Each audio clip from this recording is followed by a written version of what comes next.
ग्राम सभा की बैठक कौन बुलाता है? ग्राम पंचायत के सचिव। ग्राम पंचायत के सचिव ग्राम सभा की बैठक बुलाते हैं।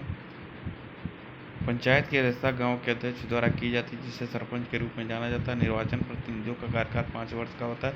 24 अप्रैल को राष्ट्रीय पंचायती दिवस मनाया जाता है और पहला राष्ट्रीय पंचायती राज दिवस सन 2010 में मनाया गया था। अनुच्छेद 246 ने स्थानीय स्वशासन से संबंधित किसी भी विषय के संबंध में राज्य विधान मंडल को कानून बनाने का अधिकार दिया है। 73वें संविधान संशोधन अधिनियम द्वारा पंचायती राज को भारतीय संविधान में पेश किया गया था। पंचायती राज सरपंच संरचना में 3 स्तर होते हैं। 3 स्तर ग्राम पंचायत, जिला परिषद और पंचायत समिति है। ग्राम स्तर पर ग्राम पंचायत, ब्लॉक स्तर पर पंचायत समिति, जिला स्तर पर जिला परिषद होता है। निम्नलिखित में से कौन सा एक प्रधानमंत्री कृषि सिंचाई योजना का उद्देश्य नहीं है? जल उपयोग दक्षता में सुधार, पारंपरिक सिंचाई स्रोत को खत्म करना, खेती वाले क्षेत्र का विस्तार करना, पानी की बर्बादी कम करना। पारंपरिक सिंचाई स्रोतों को खत्म करना सही नहीं है। प्रधानमंत्री कृषि सिंचाई योजना कृषि उत्पादन में सुधार लाने और संसाधनों का बेहतर उपयोग सुनिश्चित करने के लिए केंद्र सरकार द्वारा शुरू की गई एक योजना है। 1 जुलाई सन 2015 को शुरू किया गया था। हर खेत को पानी PMKSY योजना का आदर्श वाक्य है। प्रधानमंत्री की कृषि सिंचाई योजना के मुख्य उद्देश्य है सुनिश्चित सिंचाई के तहत खेती योग्य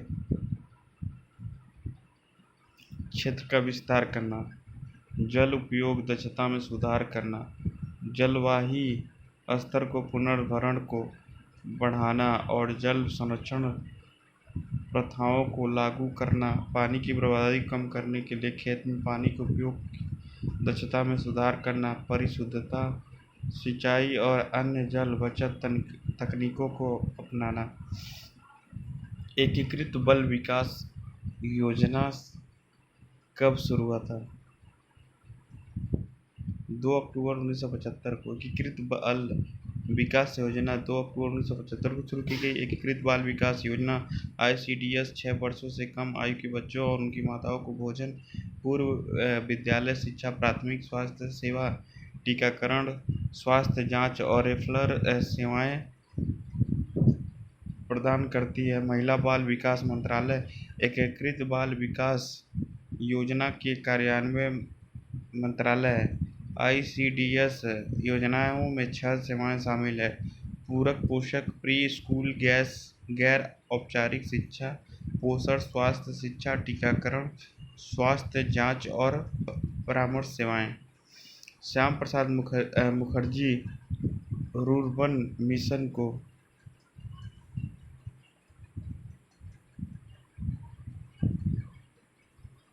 लॉन्च किया गया था। श्याम प्रसाद मुखर्जी रूर्बन मिशन सन 2016 में शुरू किया गया था। श्याम प्रसाद मुखर्जी रूर्बन मिशन ग्रामीण विकास मंत्रालय द्वारा सन 2016 में शुरू की गई थी। इसका उद्देश्य ग्रामीण क्षेत्रों में एकीकृत परियोजनाएं आधारित बुनियादी ढांचा पहुंचाना है। श्याम प्रसाद मुखर्जी रूर्बन मिशन एक केंद्र आयोजित योजना है। ग्रामीण क्षेत्रों में शहरी सुविधाओं का प्रावधान श्याम प्रसाद मुखर्जी रूर्बन मिशन पूर्ववर्ती है। श्याम प्रसाद मुखर्जी रूर्बन मिशन के तहत समूहों की 2 श्रेणियां हैं: गैर जनजातीय जनजातीय। NMAET का पूर्ण रूप है national mission for agriculture extension and technology. National mission for agriculture extension and technology NMAET का पूर्ण रूप national mission of agriculture extension and technology. योजना का उद्देश्य प्रौद्योगिकी के प्रसार के लिए नई संस्था व्यवस्था के माध्यम से विस्तार प्रणाली को किसान संचालित और किसान जवाबदेह बनाता है। NMAET में 4 उप मिशन शामिल हैं। कृषि विस्तार पर उप मिशन SMAET बीज और रोपण सामग्री पर उप मिशन SMSP, कृषि यांत्रिकरण पर उप मिशन SMAM, पादप संरक्षण और पादप संगरोध पर उप मिशन SMPP। आम आदमी बीमा योजना को सामाजिक सुरक्षा प्रदान करती है। ग्रामीण क्षेत्रों में तकनीकी 48 पहचाने गए व्यवसायिक समूह, ग्रामीण भूमिहीन परिवार, शहरी क्षेत्रों में इंजीनियर, ग्राम और शहरी दोनों क्षेत्रों में मजदूर। 48 पहचाने गए व्यवसायिक समूह, व्यवसायिक भूमि 48 पहचाने के व्यवसायिक समूह, ग्रामीण भूमिहीन परिवार। आम आदमी बीमा योजना 48 पहचाने गए व्यवसायिक या व्यवसायिक समूहों, ग्रामीण भूमिहीनों को सामाजिक सुरक्षा प्रदान करती है। आम आदमी बीमा योजना एक सामाजिक सुरक्षा योजना है। 2 अक्टूबर सन 2007 को शुरू किया गया था। यह निर्दिष्ट समूहों से संबंधित व्यक्तियों के एक समूह बीमा कवर प्रदान करता है। यह योजना प्राकृतिक और आकस्मिक मौतों और विकलांगता के खिलाफ बीमा कवरेज प्रदान करती है। आम आदमी बीमा योजना को जनश्री बीमा योजना के साथ मिला दिया गया। दावे के मामलों में एक मुश्त राशि का भुगतान किया जाता है। बीमित व्यक्ति की आयु 18 वर्ष से 59 वर्ष के बीच होनी चाहिए। निम्नलिखित में से किसे गैर कृषि क्षेत्र गतिविधियों के रूप में नहीं जाना जाता है? डेयरी उद्योग को गैर कृषि क्षेत्र गतिविधि के रूप में नहीं माना जाता है। गैर कृषि गतिविधि में विभिन्न उपक्रम शामिल हो सकते हैं, जैसे हस्तशिल्प, घरेलू और साथ ही गैर घरेलू छोटे पैमाने पर निर्माण, भवन निर्माण, खनन आदि। एक खेत पर होने वाली प्रक्रिया और गतिविधियों को खेती कहा जाता है। जो खेत पर नहीं होता उसे गैर कृषि गतिविधियां कहा जाता है। डेयरी उद्योग दूध और उसके उत्पादों के उत्पादन से संबंधित। ऑटोमोबाइल रिपेयर शॉप एक ऐसा स्थान है जहां ऑटो मैकेनिक और तकनीशियनों द्वारा ऑटोमोबाइल की मरम्मत की जाती है। भारत में रबी फसल का मौसम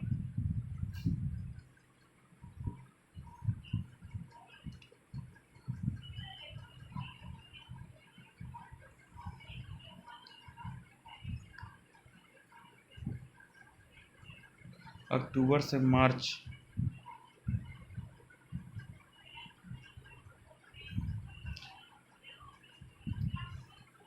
भारत में रबी फसल का मौसम अक्टूबर से मार्च तक होता है। भारत में कृषि फसल वर्ष जुलाई से जून तक होती है। फसल का मौसम खरीफ रबी मानसून पर आधारित है। खरीफ मौसम जुलाई और अक्टूबर से है। यह दक्षिण पश्चिम मानसून के दौरान होता है। खरीफ की फसलें चावल, मक्का, चारा, मोती, बाजरा, अरहर, सोयाबीन, कपास। रबी फसल का सीजन अक्टूबर मार्च तक होता है। रबी फसलों में गेहूं, जौ, जई, काबुली चना, अलसी, सरसों आदि शामिल है। दीनदयाल उपाध्याय ग्रामीण कौशल योजना किसके कौशल विकास से संबंधित है? केवल SC/ST सदस्य, केवल महिलाएं, केवल छात्र या ग्रामीण?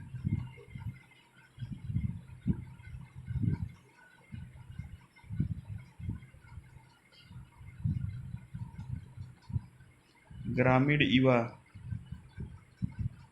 दीनदयाल उपाध्याय ग्रामीण कौशल योजना ग्रामीण युवाओं के कौशल विकास से संबंधित है। 25 सितंबर सन 2014 को केंद्रीय सरकार ने सन 2017 तक 1 मिलियन ग्रामीण युवाओं को प्रशिक्षण करने के लिए दीनदयाल उपाध्याय ग्रामीण कौशल योजना शुरू किया। यह 15 से 35 वर्ष की आयु के युवाओं को लक्षित करता है। इसका उद्देश्य उन्हें नियमित मासिक मजदूरी या न्यूनतम मजदूरी से ऊपर की नौकरी प्रदान करता है। यह राष्ट्रीय ग्रामीण आजीविका मिशन का एक हिस्सा है। राष्ट्रीय ग्रामीण आजीविका मिशन गरीबी उन्मूलन का मिशन है, जिसे आजीविका कहा जाता है। इस योजना को पंडित दीनदयाल उपाध्याय की 98वीं जयंती के दौरान शुरू की गई थी। पहले इस योजना को आजीविका कौशल विकास कार्यक्रम के रूप में जाना जाता है। भारत में सॉफ्टवेयर निर्माण के मामले में उत्तर प्रदेश का स्थान है, चौथा स्थान है। भारत में सॉफ्टवेयर निर्माण के मामले में उत्तर प्रदेश चौथे स्थान पर। उत्तर प्रदेश इलेक्ट्रॉनिक्स सामानों का सबसे अधिक उत्पादक है और देश से सॉफ्टवेयर उत्पादों का चौथा सबसे बड़ा निर्यातक है। यूपी देश में से आईटी और बीपीओ निर्यात का लगभग 10% रखता है। अमीर और लागत प्रभावी श्रमिकों के साथ राज्य ने अपने उत्पादक संयंत्र स्थापित करने के लिए कुछ उच्चतम बहुराष्ट्रीय कंपनियों को खींच लिया है। राज्य के बजट सन 2016-17 में यमुना एक्सप्रेसवे के बगल में इलेक्ट्रॉनिक विनिर्माण क्लस्टर ईएमसी का पता लगाने के लिए मंडल भंडार भी नामित किए हैं। योगी आदित्यनाथ मुख्यमंत्री। लखनऊ राजधानी। लखीमपुर खीरी सबसे बड़ा जिला। हापुड़ सबसे छोटा जिला। प्रमुख नदियाँ गंगा, यमुना, गोमती, सरयू, राप्ती। उत्तर प्रदेश का पहला लाइट हाउस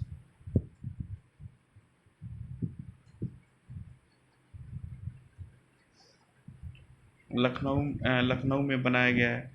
1 जनवरी सन 2021 को प्रधानमंत्री नरेंद्र मोदी ने वस्तुतः 6 लाइट हाउस परियोजनाओं की नींव रखी। इनमें से इंदौर मध्य प्रदेश, राजकोट गुजरात में, चेन्नई तमिलनाडु में, रांची झारखंड में, अगरतला त्रिपुरा में, लखनऊ उत्तर प्रदेश में।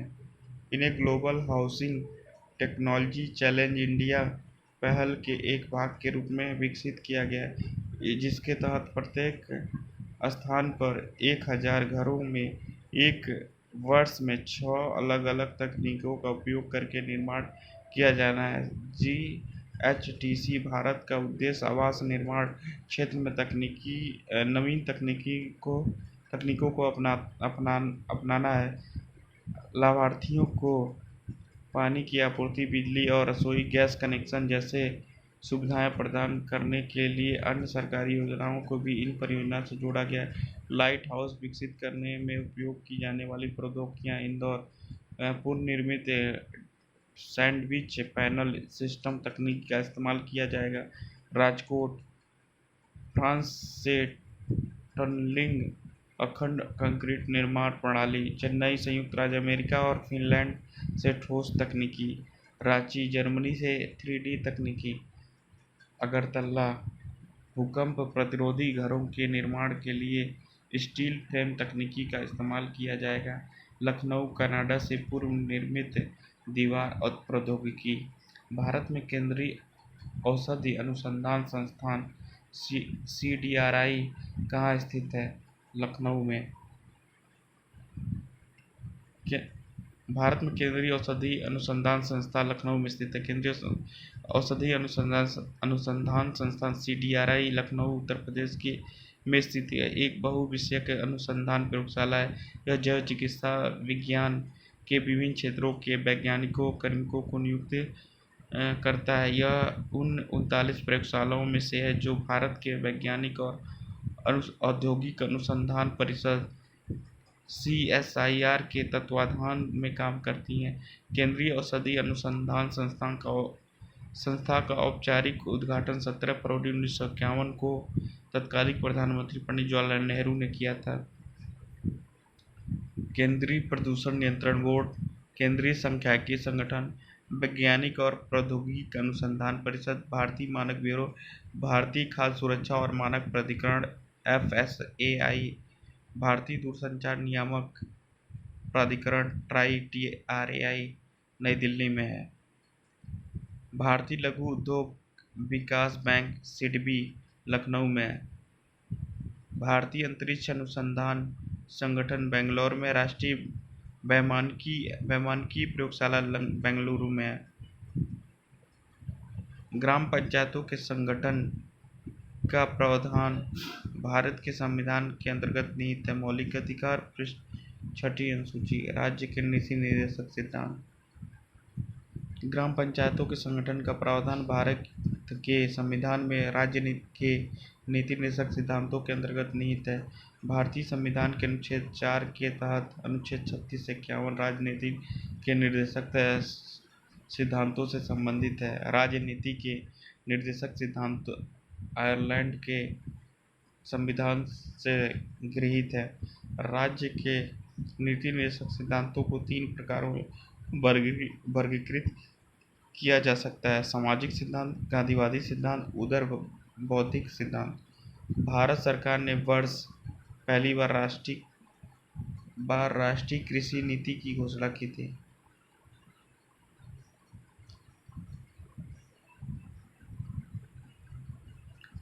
सन 2000 में भारत सरकार ने वर्ष सन 2000 में पहली राष्ट्रीय कृषि नीति की घोषणा की थी, जिसकी घोषणा 28 जुलाई सन 2000 को की गई थी। राष्ट्रीय कृषि नीति भारतीय कृषि की विशाल पर अप्रयुक्त विकास क्षमता को साकार करना चाहती है। यह तेजी से कृषि विकास के समर्थन करने के लिए ग्रामीण बुनियादी ढांचे को मजबूत करता है। यह शहरी क्षेत्रों में प्रशासन को हतोत्साहित करता है। यह राष्ट्रीय कृषि नीति का उद्देश्य विकास को प्राप्त करना है, जो तकनीकी, पर्यावरणीय और आर्थिक रूप से अस्थायी है। इसका उद्देश्य कृषि क्षेत्र में 4% से अधिक की वृद्धि दर है। विकास जो संसाधनों के कुशल उपयोग पर आधारित और हमारी मिट्टी, पानी और जैव विविधता का संरक्षण करता है। समानता के साथ विकास, और विकास जो पूरे क्षेत्र और किसानों में व्यापक है। वह विकास जो मांग संचालित है और घरेलू बाजारों को पूरा करता है और आर्थिक उदारीकरण और वैश्वीकरण से उत्पन्न चुनौतियों के सामने कृषि उत्पादों के निर्यात से लाभ को अधिकतम करता है। जो विकास तकनीकी, पर्यावरणीय और आर्थिक रूप से स्थापित है। निम्नलिखित में से कौन सी समिति पंचायती राज संस्थानों से संबंधित नहीं है? न्यायमूर्ति अहमदी समिति।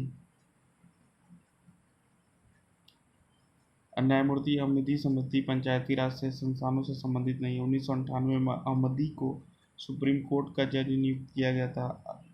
अजीज मुसब्बर अहमदी भारत के 26वें मुख्य न्यायाधीश थे।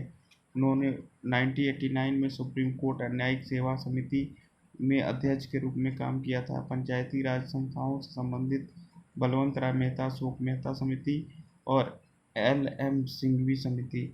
उत्तर प्रदेश सरकार द्वारा लाए गए किसान कल्याण मिशन के मुख्य उद्देश्य क्या थे? किसानों की आय दोगुनी करना, उर्वरकों के उपयोग को कम करने के बारे में किसानों को जागरूकता पैदा करना। दोनों। किसान कल्याण मिशन का उद्देश्य उत्तर प्रदेश राज्य के सभी विधानसभाओं क्षेत्रों को कवर करते हुए किसान आय को दोगुना करना। यह उन अभियानों के माध्यम से प्राप्त किया जाता है जो उर्वरकों के उपयोग को कम करने के बारे में किसानों में जागरूकता पैदा करना। मिशन का उद्देश्य कृषि विविधीकरण बनाना। मिशन के तहत कृषि और संवर्धन क्षेत्र की प्रदर्शनियों जैसे MSME मिशन और आजीविका मिशन उत्पादों सहित कई कार्यक्रम शुरू किए जाने हैं। मिशन मंडी परिषद, पशुपालन, बागवानी, गन्ना, खाद्य और आपूर्ति, मत्स्य पालन और पंचायती राज जैसे कई राज्य फसल के विभागों के लिए एकीकृत मंच के रूप में काम करेगा। मिशन रबी फसल को बचाने के बारे में समकालीन जानकारी प्रदान करेगा। यह अगली फसलों को नुकसान से बचाने के लिए समाधान भी प्रदान करेगा। मिशन किसान क्रेडिट कार्ड भी वितरित करेगा। उत्तर प्रदेश राज्य में कौन सा जनपद तेल रिफाइनरी के लिए प्रसिद्ध है? मथुरा। तेल रिफाइनरी मथुरा उत्तर प्रदेश में स्थित है। मथुरा रिफाइनरी भारतीय तेल निगम के स्वामित्व में है। यह ताजमहल के सफ़ेद संगमरमर को पीले करने के लिए आरोप लगाया गया था। मथुरा पश्चिमी उत्तर प्रदेश राज्य में स्थित है। यह आगरा के उत्तर पश्चिम में लगभग 25 मीटर यानी 40 किलोमीटर यमुना नदी पर गंगा यमुना दोआब में स्थित है। 10 17 या 18 में गजना के मथुरा में विस्फोट हुआ। 1500 से 1757 के बीच इसे 4 बार बर्खास्त किया गया। 1804 में यह शहर ब्रिटिश शासन के अधीन हो गया।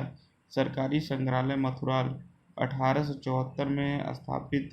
पूर्व में पुरातत्व का कर्जन संग्रहालय शहर में स्थित है। मथुरा भगवान कृष्ण का पारंपरिक जन्मस्थान है और हिंदुओं के 7 पवित्र शहरों में से एक है। इंडियन ऑयल कॉरपोरेशन ने हाल ही में पहला 100 ऑक्टेन पेट्रोल लॉन्च किया है। यह पहली बार है जब देश में 100 ऑक्टेन ईंधन लॉन्च किया जा रहा है। ईंधन का निर्माण उत्तर प्रदेश में स्थित Indian oil corporation Mathura refinery में किया गया था। पेट्रोलियम और प्राकृतिक गैस मंत्रालय के अनुसार ईंधन उपलब्ध होना है।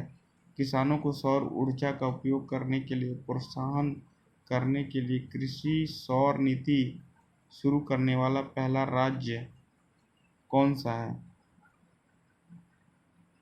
गुजरात। किसानों को सौर ऊर्जा का उपयोग करने के लिए प्रोत्साहित करने के लिए गुजरात एक कृषि सौर नीति शुरू करने वाला पहला राज्य है। कृषि सौर नीति से किसान बिजली उत्पादन कंपनियों के अतिरिक्त आय प्राप्त कर सकेंगे। गुजरात ऊर्जा अनुसंधान और प्रबंधन संस्थान नोडल कार्यान्वयन एजेंसी है। किसान अधिशेष ऊर्जा को राज्य द्वारा संचालित बिजली उत्पादन कंपनियों को बेच सकता है। किसान के खेतों में सौर फोटोवोल्टिक संयंत्र लगाए जाएंगे। खेतों में खंभे पर एसपीवी संयंत्र स्थापित किया जाएगा। एसपीवी किसानों को लाभ में से 30 से 40% हिस्सा मिलेगा। मध्य प्रदेश भोपाल, तमिलनाडु चेन्नई, पश्चिम बंगाल कोलकाता, गांधीनगर गुजरात। उत्तर प्रदेश के किस शहर में इंडिया एक्सपो सेंटर और मार्ट स्थित है? ग्रेटर नोएडा में। इंडिया एक्सपो सेंटर और मार्ट ग्रेटर नोएडा में स्थित है। शहर का नाम स्थान ट्रोनिका सिटी गाजियाबाद, निकिडा city Kanpur, plastic city Auraiya Kanpur Dehat, cyber city Kanpur, Tronica city Ghaziabad, निकिडा सिटी कानपुर। गेहूं के साथ मिश्रित फसल के रूप में उगाने के लिए निम्नलिखित में से कौन सा उपयुक्त है? गेहूं के साथ सरसों, सोयाबीन, टमाटर, चाय। सरसों। मिश्रित फसल 2 या 2 से अधिक फसलों को एक साथ एक ही भूमि पर उगाई जाती है। गेहूं के साथ मिश्रित फसल के रूप में उगाने के लिए सरसों उपयुक्त है। गेहूं के साथ मिश्रण फसल के रूप में उगाने के लिए चना भी उपयुक्त है। मूंगफली सूरजमुखी के साथ मिश्रित फसल के रूप में उगाने के लिए उपयुक्त है। मूंग कपास के साथ मिश्रित फसल के रूप में उगाने के लिए प्रयुक्त है। मटर जौ के साथ मिश्रित फसल के रूप में उगाने के लिए उपयुक्त है। मिश्रित फसल जोखिम को कम करती है और फसलों में से एक की विफलता के खिलाफ कुछ राहत देती है। मिश्रित फसल से मिट्टी का सही उपयोग करने में मदद मिलता है। तो ये जान लीजिए, गेहूं के साथ मिश्रित फसल के रूप में चना उगाया जाता है, मूंगफली के साथ सूरजमुखी और मूंग कपास एक साथ, मटर जौ एक साथ। प्रधानमंत्री कृषि बीमा योजना के तहत वार्षिक वाणिज्य या औद्योगिकी फसलों के प्रतिशत के रूप में किसानों द्वारा देय प्रीमियम है 5%। प्रधानमंत्री कृषि बीमा योजना किसानों को अधिक कुशल वित्तीय सहायता प्रदान करने के लिए केंद्र। यह योजना कम प्रीमियम के साथ अधिक बीमा की पेशकश करेगा और किसानों को क्रय क्षमता को बढ़ावा देगा। प्रधानमंत्री फसल बीमा योजना के तहत फसलों का कवरेज निम्नलिखित है। खाद्य फसलें, अनाज, बाजरा और दालें, तिलहन, वार्षिक वाणिज्यिक औद्यानिकीय फसलें। प्रधानमंत्री फसल बीमा योजना के तहत वार्षिक वाणिज्य या औद्यानिकीय फसलों के प्रतिशत के रूप में किसानों द्वारा देय प्रीमियम 5% है। खरीफ सीजन के दौरान सभी खाद्य अनाज और तिलहन फसलों के लिए किसानों द्वारा देय प्रीमियम 2% है। रबी सीजन के दौरान किसानों के सभी खाद्य अनाज और तिलहन फसलों के लिए देय प्रीमियम 1.5% है। भारत में सिंचाई के तहत सर्वाधिक क्षेत्रफल वाली फसल है धान। भारत में अधिकांश आबादी के लिए धान एक प्रमुख भोजन है। भारत में सिंचाई के तहत चावल का सर्वाधिक क्षेत्रफल है। भारत दुनिया में चावल उत्पादन में 20% का अधिक योगदान देता है। चीन के बाद दूसरे स्थान पर है। भारत में कुल फसली क्षेत्रफल का लगभग 1/4 हिस्सा चावल की खेती के अधीन है।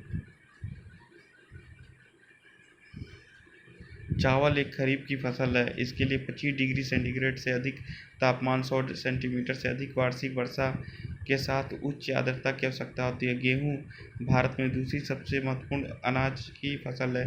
गेहूँ एक रबी की फसल है जिसे पकने के साथ ठंडे मौसम और तेज धूप की आवश्यकता होती है। भारत दुनिया में दालों का सबसे बड़ा उत्पादक और उपभोक्ता है।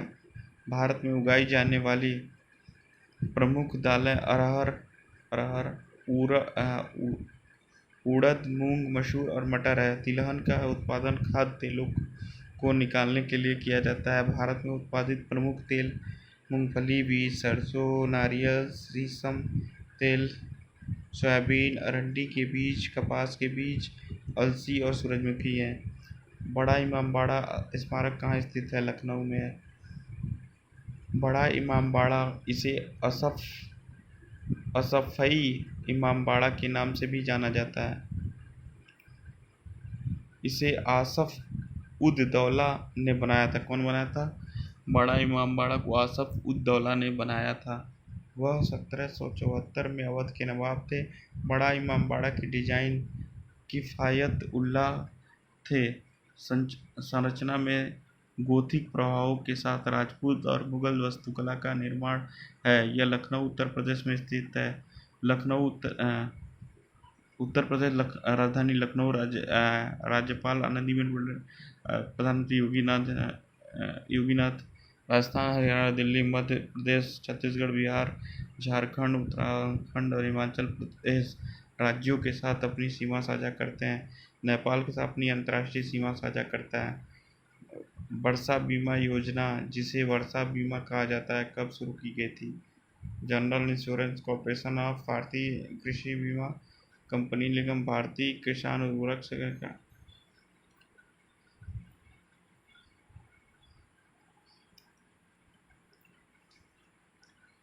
भारतीय कृषि बीमा कंपनी लिमिटेड AICIL ने सन 2004 में दक्षिण पश्चिम मानसून अवधि के दौरान वर्षा बीमा की योजना को वर्षा बीमा के रूप में शुरू किया। मौसमी वर्षा बीमा जून से सितंबर तक कुल वर्षा पर आधारित है। बुआई विफलता बीमा 15 जून से 15 अगस्त के बीच वर्षा पर आधारित है। जून और सितंबर के बीच अलग अलग हफ्तों के लिए सौंपे गए वजन के साथ वर्षा वितरित बीमा विभिन्न फेनों चरणों में सफलताओं की पानी की आवश्यकता के आधार पर एग्रोनॉमिक इंडेक्स का निर्माण किया है। वर्षा बीमा एक वर्षा आधारित फसल बीमा योजना जिसमें मुआवजे का भुगतान तब किया जाता है जब मौसम के दौरान दर्ज की गई वास्तविक वर्षा क्षेत्र की सामान्य वर्षा के निर्दिष्ट प्रतिशत से कम हो जाती है। भारत नेट परियोजना सम्मिलित है। ग्राम पंचायतों को ब्रॉडबैंड कनेक्टिविटी, किसानों के हाई स्पीड इंटरनेट, जिला पंचायतों को ब्रॉडबैंड कनेक्टिविटी, ग्राम क्षेत्रों में छात्रों को मुफ्त वाईफाई। ग्राम पंचायतों को ब्रॉडबैंड कनेक्टिविटी। सही उत्तर। Bharat net project optical fibre का उपयोग करने वाला दुनिया का सबसे बड़ा ग्रामीण ब्रॉडबैंड कनेक्टिविटी है। यह Bharat broadband network limited BBNL द्वारा कार्यान्वित किया जाता है। दूरसंचार मंत्रालय के तहत एक विशेष प्रायोजन माध्यम और भारत सरकार का महत्वाकांक्षी ग्रामीण इंटरनेट कनेक्टिविटी कार्यक्रम है। भारत नेट परियोजना ग्राम पंचायतों और यहाँ तक कि जिला स्तर पर सरकारी संस्थाओं में परिवार को ब्रॉडबैंड कनेक्टिविटी का प्रस्ताव देती है। यह ई गवर्नेंस, ई हेल्थ केयर, ई कॉमर्स, ई एजुकेशन और पब्लिक इंटरेस्ट एक्सेस सेवाओं के प्रावधान के लिए सभी 2.5 लाख ग्राम पंचायतों को कवर करने का इरादा रखती है। भारत नेट परियोजना का पहला चरण दिसंबर सन 2017 में पूरा हुआ, जिसमें 1 लाख ग्राम पंचायतों को इंटरनेट का उपयोग मिला।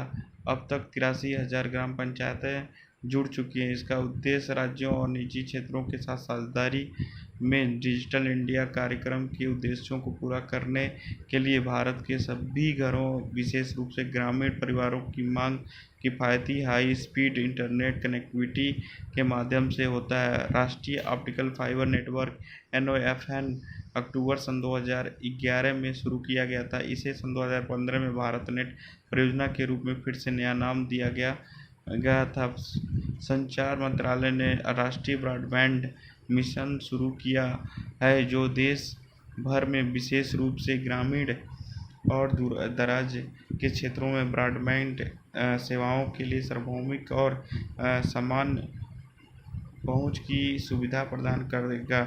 पूरे प्रोजेक्ट को यूनिवर्सल सर्विस ऑब्लिगेशन फंड द्वारा वित्तीय पोषित किया जा रहा है, जिसे देश के ग्रामीण और दूर दराज के क्षेत्रों में दूरसंचार सेवाओं में सुधार हेतु स्थापित किया गया था।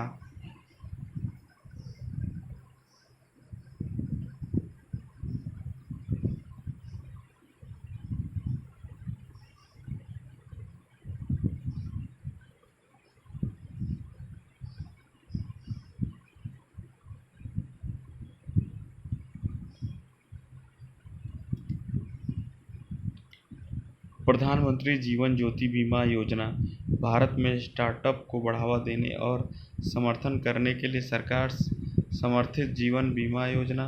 हिंद महासागर के देशों को आवश्यक सहायता प्रदान करने के लिए किसानों और उनकी उपज का उचित मूल्य सुनिश्चित करना सरकार समर्थित जीवन बीमा योजना है।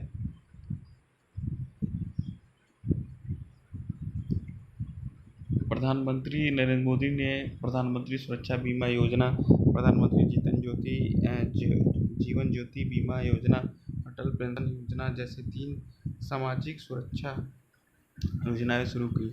प्रधानमंत्री जीवन ज्योति बीमा योजना भारत की केंद्र सरकार द्वारा शुरू की गई थी, जो समाज के गरीब और निम्न आय वर्ग के लिए जीवन कवरेज का प्रदान करती है। योजना अधिकतम 2 लाख रुपए की सुनिश्चित राशि प्रदान करती है। योजना का प्रीमियम 330 रुपये प्रति वर्ष है, जो योजना के तहत प्रत्येक वार्षिक कवरेज अवधि के 31 मई से पहले एक किस्त में ऑटो डेबिट किया जाना है। स्टार्टअप इंडिया योजना। स्टार्टअप इंडिया योजना एक महत्वपूर्ण सरकारी योजना है, जिसे 16 जनवरी सन 2016 को बैंक वित्त प्रदान करके भारत में स्टार्टअप को बढ़ावा देने और समर्थन करने के उद्देश्य से शुरू किया गया था। इसका उद्घाटन पूर्व वित्त मंत्री अरुण जेटली ने किया था। स्टार्टअप इंडिया योजना मुख्यतः 3 स्तंभों पर आधारित है, जिसका उल्लेख नीचे दिया गया है। देश के विभिन्न स्टार्टअप को वित्त पोषण, सहायता और प्रोत्साहन प्रदान करना, उद्योग अकादमी भागीदारी और समायन प्रदान करना, सरलीकरण और हैंड होल्डिंग। मिशन सागर हिंद महासागर के देशों को आवश्यक सहायता प्रदान करने के अपने प्रयासों के एक भाग के रूप में सन 2020 में भारत सरकार द्वारा शुरू किया गया एक कोविड-19 राहत मिशन था।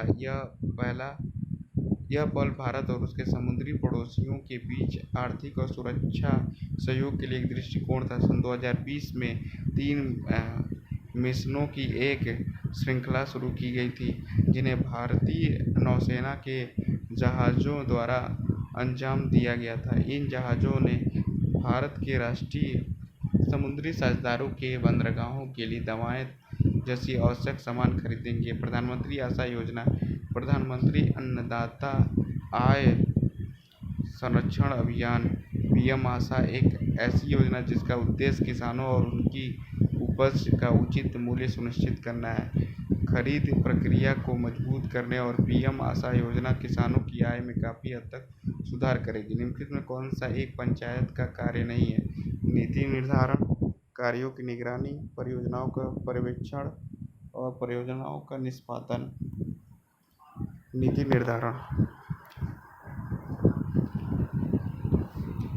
पंचायत प्रशासन प्रणाली के रूप में कार्य करती है और स्थानीय शासन की बुनियादी इकाई है।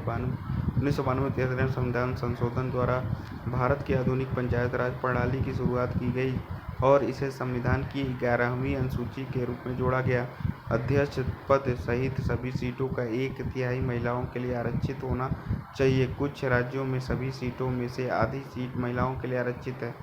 पंचायत में अनुसूचित जातियों और अनुसूचित जनजातियों के सदस्यों को उसी अनुपात में शामिल किया जाना चाहिए जैसा कि सामान्य जनसंख्या में होता है। भारतीय संविधान का भाग 9 पंचायतों के संबंधित संविधान का खंड पंचायत के प्रमुख कार्य। पंचायत शुद्ध पेयजल की व्यवस्था करती है और कुओं, टैंकों आदि के कीटाणु शोधन अभियान चलाती है। यह गांव में स्वच्छता की व्यवस्था करती है।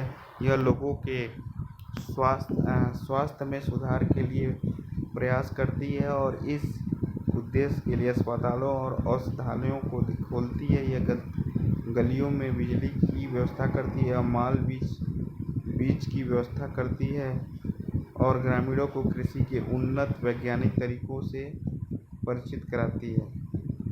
भारत कौशल रिपोर्ट सन 2022 के अनुसार उत्तर प्रदेश का राज्य का स्थान है दूसरा।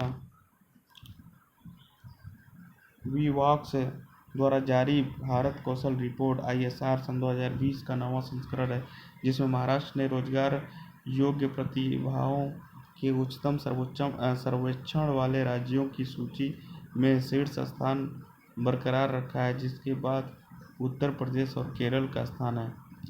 भारत कौशल रिपोर्ट ISR सन 2022 का विषय री engineering education and skill building for the future of work. Bharat Kaushal report बढ़ते भारत में प्रतिभा की मांग और आपूर्ति से मेल खाने के लिए काम, शिक्षा और कौशल के भविष्य के बारे में एक पूर्ण रिपोर्ट। उच्चतम रोजगार वाले 5: पहला महाराष्ट्र 66, दूसरा उत्तर प्रदेश 65, तीसरा केरल 64, पश्चिम बंगाल 63। भारत में हरित क्रांति कब शुरू हुई थी? 1966। पंजाब में 1960 के दशक के अंत में हरित क्रांति की शुरुआत हुई। वैज्ञानिक एम.एस. स्वामीनाथन हरित क्रांति के जनक।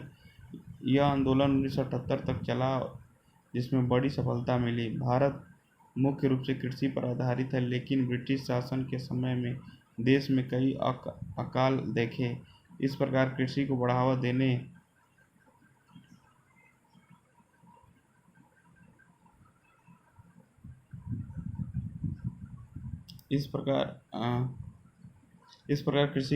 देने और देश को व्यापक भोजन उपलब्ध कराने के लिए आंदोलन शुरू किया गया था। उच्च उपज देने वाले किस्म HYBP के बीज कृषि में पेश किए गए। इसे बेहतर कुशल सिंचाई विधियों और उर्वरकों और ट्रैक्टरों के उपयोग के साथ जोड़ा गया। गेहूं की सिंचाई के लिए पहली बार उच्च उपज देने वाली किस्म के बीजों का उपयोग किया गया था, जिसका उद्देश्य गेहूं की जंग प्रतिरोधी किस्मों का उत्पादन करना था और देश को इसमें आत्मनिर्भर बनाना था। यह एक बड़ी सफलता थी, क्योंकि 1990 में गेहूं का उत्पादन बढ़कर 55 मिलियन टन हो गया था, जो 1960 में सिर्फ 11 मिलियन टन था। निम्नलिखित में से कौन सा कथन प्रधानमंत्री ग्रामीण डिजिटल साक्षरता अधिनियम के उद्देश्य का सबसे अच्छा वर्णन है? शहरी परिवारों को डिजिटल रूप से साक्षर करना, किसानों और प्रवासी श्रमिकों को डिजिटल रूप से साक्षर करना, ग्रामीण परिवारों को डिजिटल रूप से साक्षर बनाना। विशेष रूप से ग्रामीण क्षेत्रों में डिजिटल साक्षरता प्रदान करने के लिए केंद्रीय बजट सन 2016-17 के दौरान वित्त मंत्री द्वारा की गई घोषणा के अनुरूप प्रधानमंत्री ग्रामीण डिजिटल साक्षरता अभियान शुरू किया गया। PMGDISA राज्यों के केंद्र शासित प्रदेशों की सभी ग्राम पंचायतों में 6 करोड़ व्यक्तियों और प्रत्येक पात्र परिवार के एक सदस्य को सम्मिलित करेगा और उन्हें डिजिटल रूप से साक्षर बनाएगा। इस योजना का उद्देश्य ग्रामीण क्षेत्रों में नागरिकों को एक कंप्यूटर या डिजिटल एक्सेस डिवाइस संचालित करने, ईमेल भेजने और प्राप्त करने, इंटरनेट ब्राउज़र करने और सरकारी सेवाओं तक पहुंचने, जानकारी की खोज करने के लिए प्रशिक्षण देकर उन्हें सशक्त बनाना और इसलिए उन्हें राष्ट्र निर्माण की प्रक्रिया में सक्रिय रूप से भाग लेने के लिए सूचना प्रौद्योगिकी का उपयोग करने में सक्षम बनाना। इस योजना का उद्देश्य डिजिटल विभाजन, विशेष रूप से अनुसूचित जाति, अनुसूचित जनजाति, अल्पसंख्यक, गरीबी रेखा से नीचे महिलाओं और अलग अलग विकलांग व्यक्तियों जैसे समाज के हाशिए पर रहने वाले वर्गों सहित ग्रामीण आबादी को लक्षित करता है। यह योजना CSC e governance services India limited company अधिनियम 1956 के तहत निगमित एक विशेष प्रयोजन वाहन SPV के द्वारा सभी राज्य सरकारों और केंद्र शासित प्रदेशों के प्रशासन के सक्रिय सहयोग से लागू की जाएगी। यह योजना केवल देश के ग्रामीण क्षेत्रों के लिए लागू है। देश भर में भौगोलिक आच्छादन सुनिश्चित करने के लिए 2.50 लाख के ग्राम पंचायतों में से प्रत्येक के लिए लक्ष्य निर्धारित निगरानी के साथ एक ग्राम पंचायत केंद्रित दृष्टिकोण अपनाया जाएगा। भारत सरकार द्वारा सन 2017 में शुरू किया गया पशु कल्याण कार्यक्रम किसके नाम से जाना जाता है? पशु स्वास्थ्य क्रियाक्रम, पशुधन उपचार योजना, पशुधन संजीवनी, गौ उपचार योजना। पशुधन संजीवनी भारत सरकार द्वारा सन 2017 में शुरू किया गया वार्षिक कल्याण कार्यक्रम को पशुधन संजीवनी के रूप में जाना जाता है, जिसमें नकुल स्वास्थ्य पत्र नामक पशु कल्याण स्वास्थ्य कार्ड का प्रावधान शामिल है। यह दूध में 8.5 करोड़ पशुओं की UID पहचान जारी करता है। पशु रोग के प्रसारण को नियंत्रण करने के लिए एक राष्ट्रीय डेटाबेस भी स्थापित करता है। यह पशुधन और उसके उत्पादों में व्यापार का ट्रैक रखता है। पशुधन संजीवनी योजना कृषि और किसान कल्याण मंत्रालय द्वारा शुरू की गई है। स्वदेशी बोवनी नस्लों के प्रजनकों और किसानों को जोड़ने के लिए गोजातीय जर्म-प्लाज्म की योजना के तहत इलेक्ट्रॉनिक पशुधन हाट बनाया गया है। राष्ट्रीय जीनोमिक सेंटर NGC की स्थापना दूध उत्पादन और स्वदेशी नस्ल उत्पादकता बढ़ाने की योजना के तहत की गई है। खरीफ फसलों की कटाई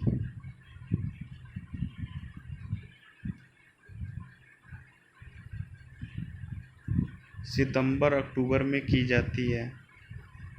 खरीफ की फसल बरसात के मौसम में बोई जाती है। वे आमतौर पर दक्षिण पश्चिम मानसून के मौसम के दौरान जुलाई से अगस्त तक पहली बारिश की शुरुआत के साथ बोए जाते हैं। इन फसलों की कटाई सितंबर और अक्टूबर में की जाती है। महत्वपूर्ण खरीफ फसलें चावल, मक्का, बाजरा, दालें, कपास, जूट जैसी फाइबर फसलें हैं। ये फसलें वर्षा जल की गुणवत्ता के साथ साथ उनके समय पर भी निर्भर करती हैं। चावल भारत में सबसे महत्वपूर्ण खरीफ फसल है। खरीफ फसलों की कटाई सितंबर-अक्टूबर में की जाती है। निम्नलिखित में से कौन सा राज्य उत्तर प्रदेश की सीमा पर नहीं है? उड़ीसा। उत्तर प्रदेश इसकी सीमा कुल 9 राज्यों के साथ स्पर्श करती है, जिसमें केंद्र शासित प्रदेश दिल्ली शामिल है। उत्तर प्रदेश का गठन 24 जनवरी 1950 को हुआ था। इसकी राजधानी लखनऊ है। उत्तर प्रदेश की सबसे लंबी सीमा मध्य प्रदेश और हिमाचल प्रदेश के साथ न्यूनतम सीमा को स्पर्श करती है। उत्तर प्रदेश की सीमाएं उत्तराखंड, हिमाचल प्रदेश, हरियाणा,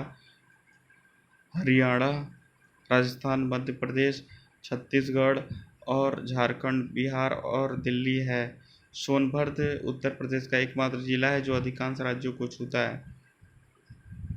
यह मध्य प्रदेश, छत्तीसगढ़, झारखंड और बिहार को छूता है। यहाँ देखिए उत्तर प्रदेश दिया हुआ है, पहले हरियाणा हो गया, दिल्ली हो गया, उत्तराखंड हो गया, मध्य प्रदेश हो गया, छत्तीसगढ़ हो गया, झारखंड हो गया, बिहार हो गया, इधर नेपाल को स्पर्श करता है और यहाँ पे दिल्ली भी है। उत्तराखंड यह राज्य के उत्तर में चीन और पूरब में नेपाल और पश्चिम में उत्तर पश्चिम में हिमाचल प्रदेश और दक्षिण में उत्तर प्रदेश के साथ अंतर राज्य सीमाएं बनाता है। इसकी राजधानी देहरादून है। यह पूरब में पश्चिम बंगाल, पश्चिम में उत्तर प्रदेश और छत्तीसगढ़, उत्तर में बिहार और दक्षिण में उड़ीसा से घिरा है। इसकी राजधानी रांची है। उड़ीसा उत्तर में झारखंड, उत्तर पूरब में पश्चिम बंगाल, दक्षिण में आंध्र प्रदेश और पश्चिम में छत्तीसगढ़ से घिरा हुआ है। इसकी राजधानी भुवनेश्वर है। बिहार उत्तर में नेपाल, पूरब में पश्चिम बंगाल और पश्चिम में उत्तर प्रदेश और दक्षिण में झारखंड से घिरा है। इसकी राजधानी पटना है। के बाद से देश में राष्ट्रीय ग्रामीण स्वास्थ्य मिशन शुरू किया गया था।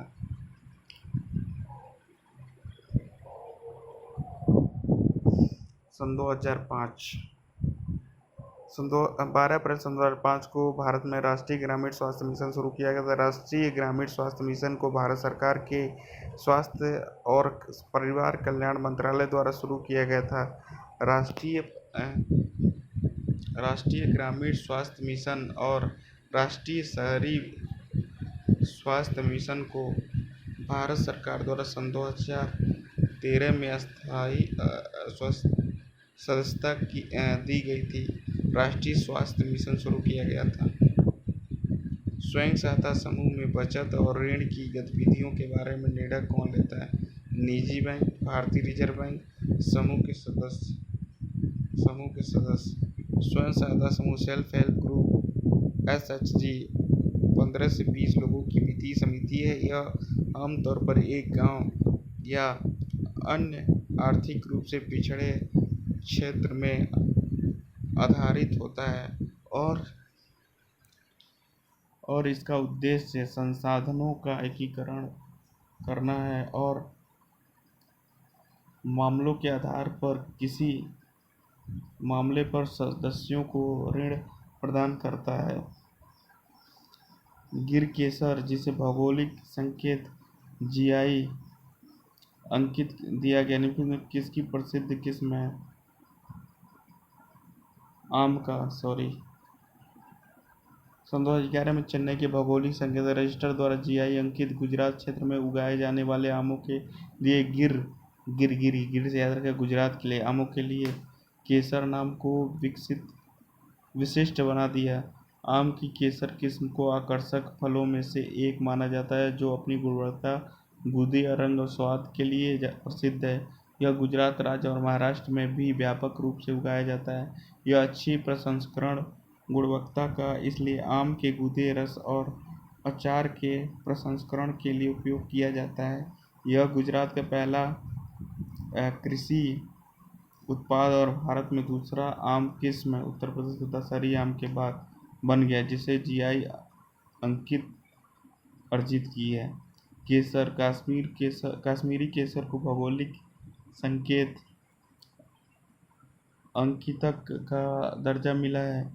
कश्मीर में 3 तरह के केसर मिलते हैं: लच्छा केसर, मोंगरा केसर, गुच्छी केसर। मिर्च, सिक्किम की लाल चेरी मिर्च जिसे दल्ले खुरसानी के नाम से जाना जाता है, ने केंद्रीय उद्योग संवर्धन और अंतर्राष्ट्रीय व्यापार विभाग से भौगोलिक संकेत जीआई अंकितक अर्जित है। मिठाई उड़ीसा की एक लोकप्रिय मिठाई रसगुल्ला को भौगोलिक संकेतक रजिस्ट्रार से भौगोलिक संकेतक अंकित मिला है। केंद्रीय मृदा और सामग्री अनुसंधान केंद्र अवस्थित है दिल्ली। केंद्रीय मृदा और सामग्री अनुसंधान के CSMRS नई दिल्ली में स्थित है। जल संसाधन, नदी विकास और गंगा संरक्षण विभाग जल शक्ति मंत्रालय का एक संलग्न कार्यालय 1954 में स्थापित किया गया था। CSMRS एक प्रमाणित संगठन है जो क्षेत्र और प्रयोगशाला जांच, बुनियादी और अनुप्रयुक्त अनुसंधान, भू-तकनीकी इंजीनियरिंग, ठोस प्रौद्योगिकी, निर्माण सामग्री और संबंधित पर्यावरणीय मुद्दों में समस्याओं से संबंधित है। यह देश में सिंचाई और बिजली के विकास पर सीधी असर डालता है और भारत और विदेश में विभिन्न परियोजनाओं और संगठनों के लिए उपयुक्त क्षेत्रों में सलाहकार के रूप में कार्य करता है। CSMRS ग्राहकों और हितधारकों की आवश्यकताओं को पूरा करने के लिए हाइड्रोलिक एवं अन्य सिविल इंजीनियरिंग संरचनाओं की योजना, रूपांतरण, निर्माण, रखरखाव, सुरक्षा के लिए विश्व स्तरीय परीक्षण सुविधाओं का निर्माण, अंतर्राष्ट्रीय मानकों की भू-तकनीकी और अन्य सेवाएं प्रदान करना। CSMRS परियोजना स्थल पर गुणवत्ता नियंत्रण प्रयोगशालाओं की स्थापना के लिए परियोजनाओं में सहायता करता है और परियोजनाओं को गुणवत्ता आश्वासन के लिए अपनी विशेषज्ञता प्रदान करता है। CSMRS गतिविधियों में निम्नलिखित शामिल हैं: मृदा यांत्रिकी, मृदा गतिकी, रॉकफील्ड प्रौद्योगिकी, जल संसाधन क्षेत्र के लिए भू संश्लेषण, अवैध कोर सामग्री का रसायन सुरक्षा, मौजूदा हाइड्रोलिक संरचनाओं का मूल्यांकन और उप सतह अन्वेषण। अटल पेंशन योजना मुख्य रूप से निम्न किस पर लक्षित है? संगठित और असंगठित दोनों क्षेत्रों पर। नहीं यार, असंगठित क्षेत्र, सॉरी। अटल पेंशन योजना एक सरकार समर्थित पेंशन योजना है जो मुख्य रूप से असंगठित क्षेत्र पर लक्षित है।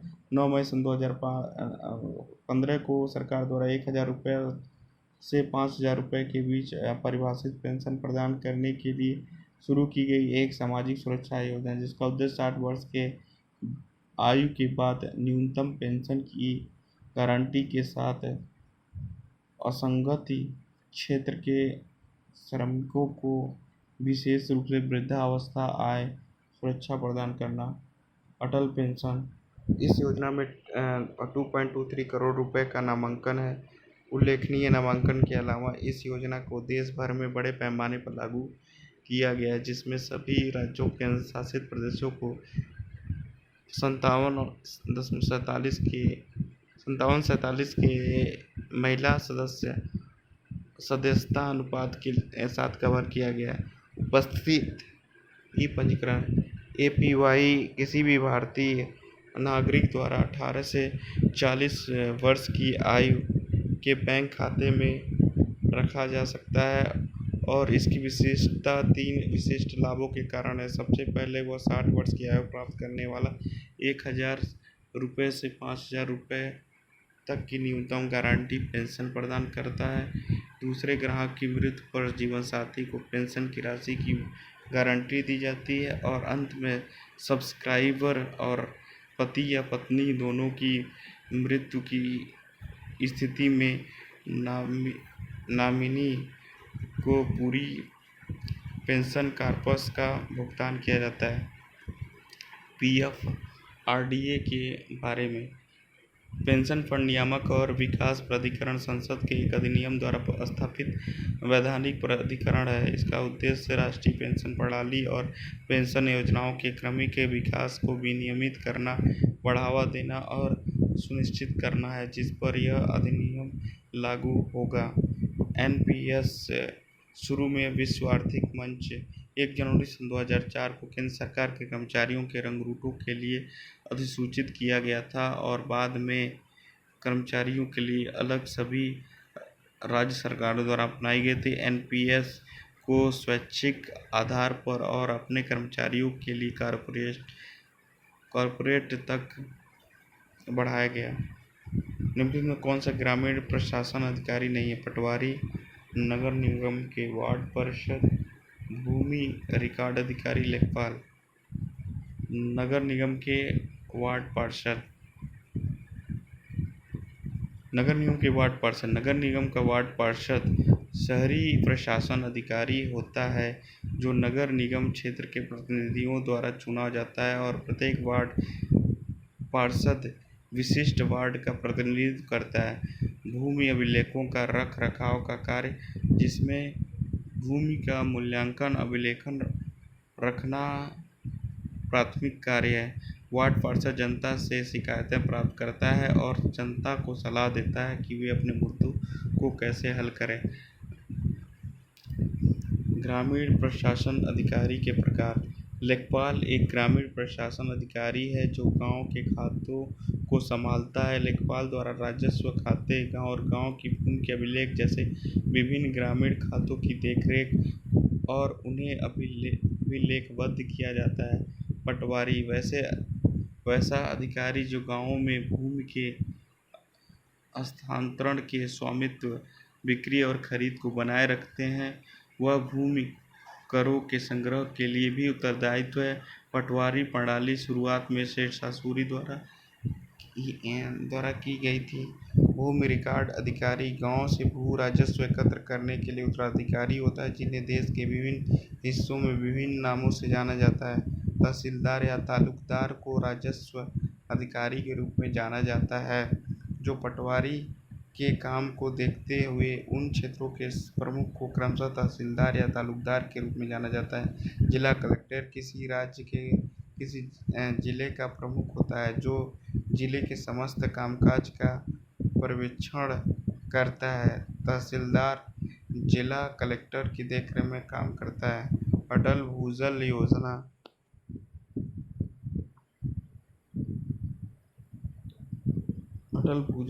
सन 2019 को शुरू की गई थी। अटल भूजल योजना सन 2019 को भारत सरकार द्वारा विश्व बैंक 50-50 की सहायता से शुरू की थी, जिसे देश के 7 राज्यों हरियाणा, गुजरात, कर्नाटक, महाराष्ट्र, राजस्थान, उत्तर प्रदेश, मध्य प्रदेश में गिरते भूजल को रोकने के लिए भूजल के बेहतर प्रबंधन के लिए शुरू किया गया था। इस योजना 5 वर्ष सन 2001 से सन 2024 और 25 के लिए योजना की अनुमति लागत 6,000 करोड़ है, जिसमें से 3,000 करोड़ विश्व बैंक का हिस्सा है और 3,000 करोड़ भारत सरकार का हिस्सा है।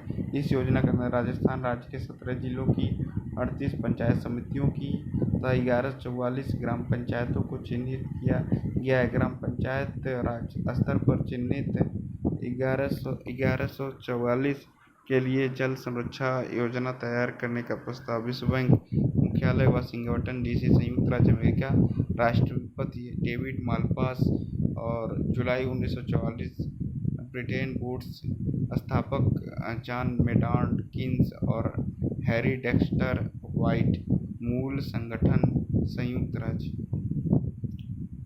इनमें से कौन सा भारत में प्रथम पंचवर्षीय योजना अवधि के दौरान शुरू किया गया था? सामुदायिक विकास कार्यक्रम 1952, भारतीय पर्यटन विकास निगम 1966, लघु कृषक विकास एजेंसी 1974-75। स्थानीय लोगों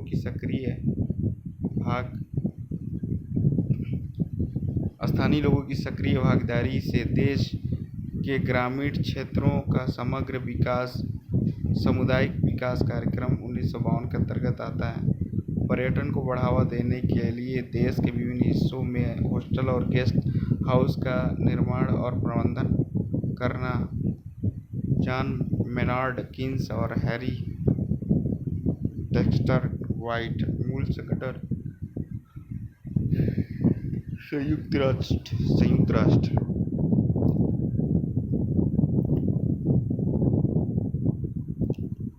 सामुदायिक विकास कार्यक्रम 1952, भारतीय पर्यटन विकास निगम 1966, लघु कृषक विकास एजेंसी 1974-75। प्रत्येक ग्राम पंचायत के छोटे क्षेत्रों में बांटा गया है। इन क्षेत्रों को क्या कहा जाता है? वार्ड। ग्राम सभा उन सभी वयस्कों की एक बैठक है जो पंचायत द्वारा कवर किए गए क्षेत्र में रहते हैं। यह केवल एक गांव या कुछ गांव हो सकते हैं।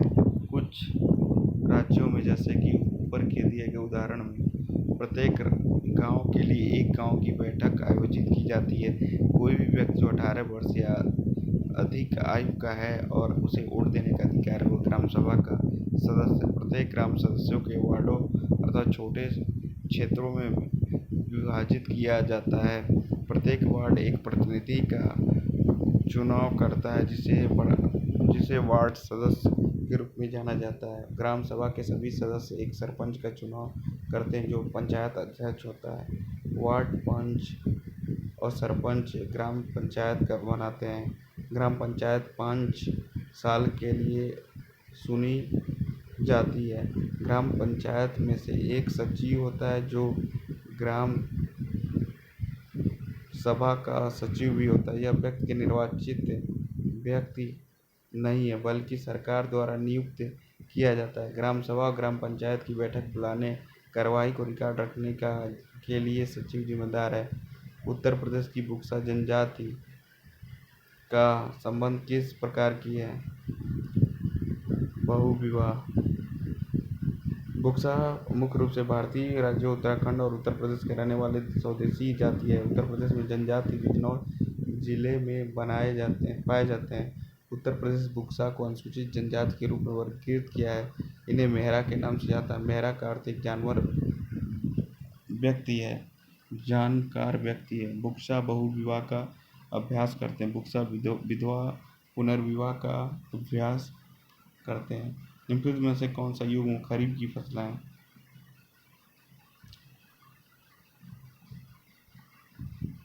चावल कपास खरीफ फसलों के उदाहरण है। उन्हें साधारणतः जून के दौरान पहली बारिश के शुरुआत में बोया जाता है। बुआई साधारणतः दक्षिण पश्चिम मानसून के मौसम के आगमन के साथ शुरू होता है और इन्हें मानसून के मौसम के अंत में काटा जाता है। एक खरीफ रबी ज़ैद। पहला खरीफ रबी ज़ैद। खरीफ की अवधि जून से अक्टूबर। चावल कपास बाजरा ज्वार ईख सोयाबीन आदि। रबी अक्टूबर से मार्च।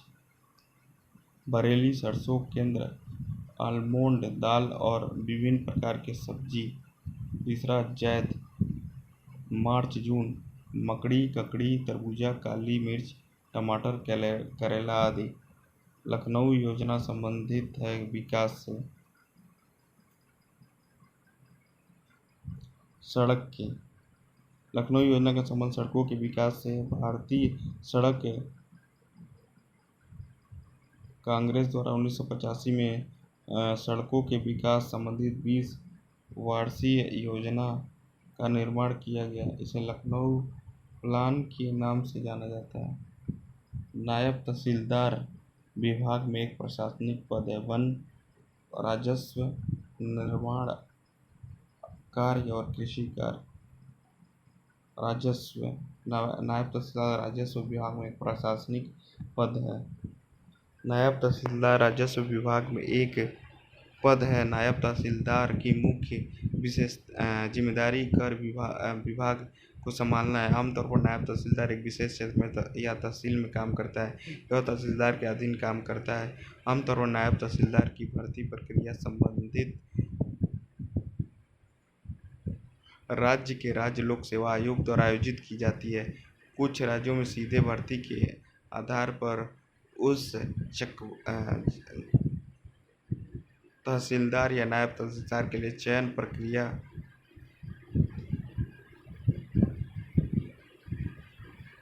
कुछ राज्यों में सीधी भर्ती के आधार पर उप जिलाधिकारी नायब तहसीलदार के लिए चयन प्रक्रिया आयोजित की जाती है। चयन निकाय समय समय पर उद्देश्यों के आवश्यकताओं के अनुसार भर्ती प्रक्रिया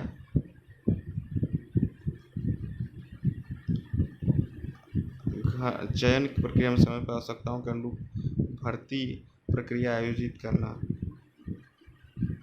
कुछ राज्यों में सीधी के आधार पर कुछ तहसीलदार नायब तहसीलदार के लिए चयन की जाती है। निम्नलिखित में कौन सा कारक मिट्टी की उर्वरकता बनाए रखने में मदद करती है? उर्वरकता का प्रयोग फसल की खेती करना, फसल का चक्रीकरण। उपरोक्त सभी उर्वरकों का प्रयोग फसल की खेती के कवर करना, फसल का चक्रीकरण। उपरोक्त सभी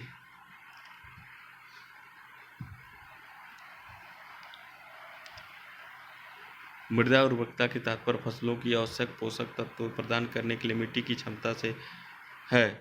हम 2 या 2 से अधिक मौसमों के लिए इसे बिना छोड़े मिट्टी की उर्वरता बनाए रख सकते हैं। मृदा उर्वरता 2 प्रकार की होती है: प्राकृतिक निहित उर्वरता, उपार्जित उर्वरता। मिट्टी खनिजों, गैस, तरल पदार्थों, कार्बनिक पदार्थों का मिश्रण। मिट्टी मूल रूप से 3 प्रकार रेत, गाद और चिकनी है। मिट्टी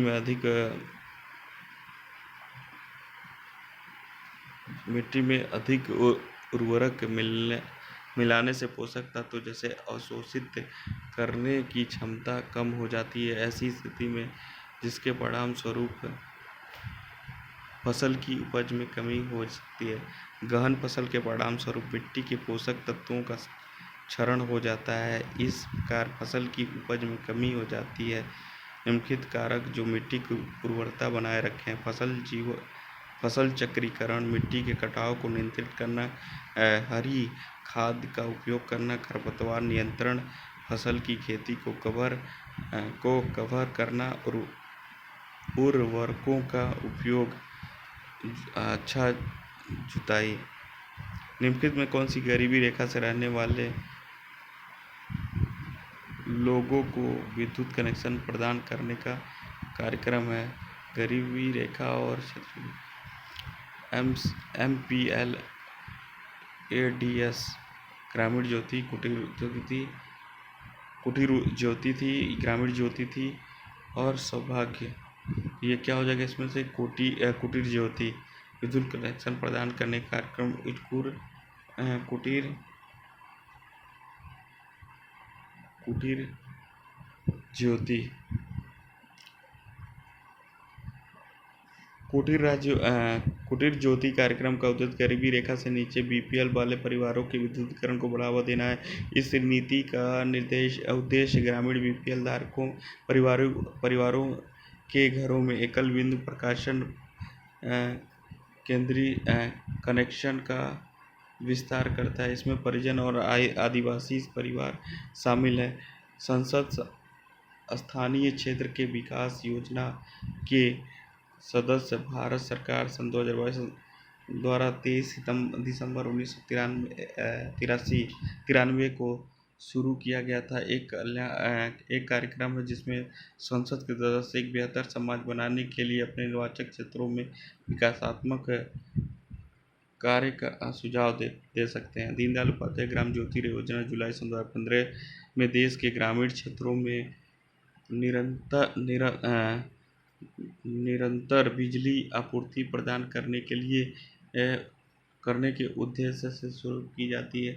इसने राजीव गांधी ग्रामीण विद्युतीकरण योजना नाम की मौजूदा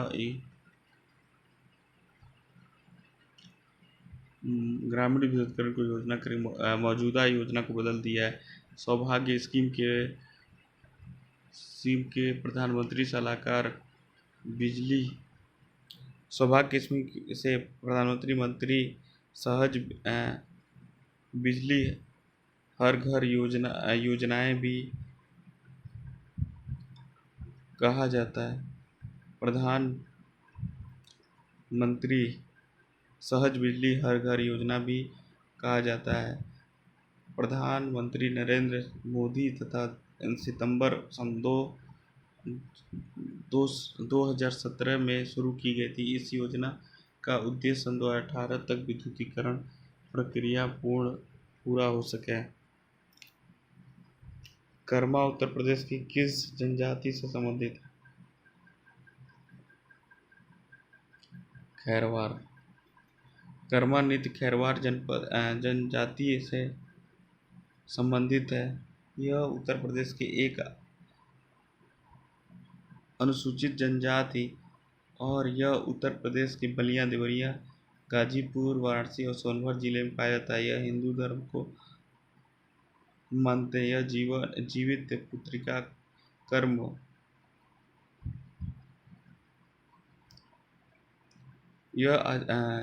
जीवित पुत्रिका का कर्म होली, नवरात्रि आदि जैसे त्योहार मानते हैं। यह हिंदू धर्म को मानता है। उत्तर प्रदेश में महाराजा सुहेल देव की स्मारक किस स्थान पर स्थित है? बहराइच। उत्तर प्रदेश के बहराइच में महाराजा सुहेल देव के स्मारक की आधारशिला प्रधानमंत्री नरेंद्र मोदी ने रखी थी। प्रधानमंत्री बहराइच और चितौरा झील के विकास कार्य का शिलान्यास भी हुआ।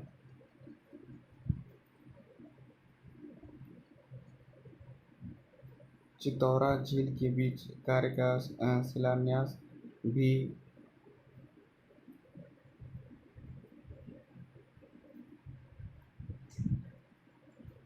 प्रधानमंत्री ने वीडियो कॉन्फ्रेंसिंग के लिए बहराइच के चितौरा झील के विकास कार्यों की आधारशिला रखी। यह कार्यक्रम 16 फरवरी सन 2021 को महाराजा सुहेल देव की जयंती के अवसर पर उत्तर प्रदेश के बहराइच जिले में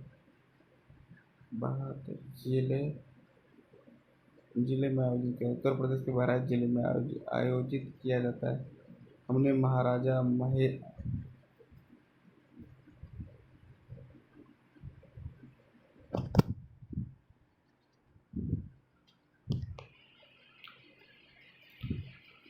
यह कार्यक्रम 16 फरवरी सन 2021 को महाराजा सुहेल देव की जयंती के अवसर पर उत्तर प्रदेश के बहराइच जिले में आयोजित किया गया था। इसमें महाराजा सुहेल देव की घुड़सवारी करने पर मूर्ति, कैफेटेरिया, गेस्ट हाउस और बच्चों के पार्क जैसी विभिन्न पर्यटन सुविधाएं शामिल। इनका लाभ न केवल श्रावस्ती, बलरामपुर, सिद्धार्थनगर के आसपास के जिलों को मिलेगा, बल्कि नेपाल से आने वाले मरीजों को भी मदद मिलेगा।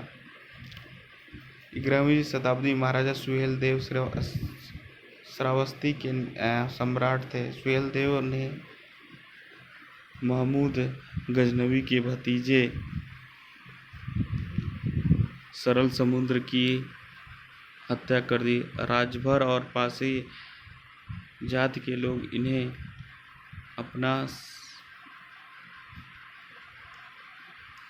अपना वंशज मानते हैं। पूर्वांचल के कई जिलों में इसका विशेष प्रभाव है। 15 जून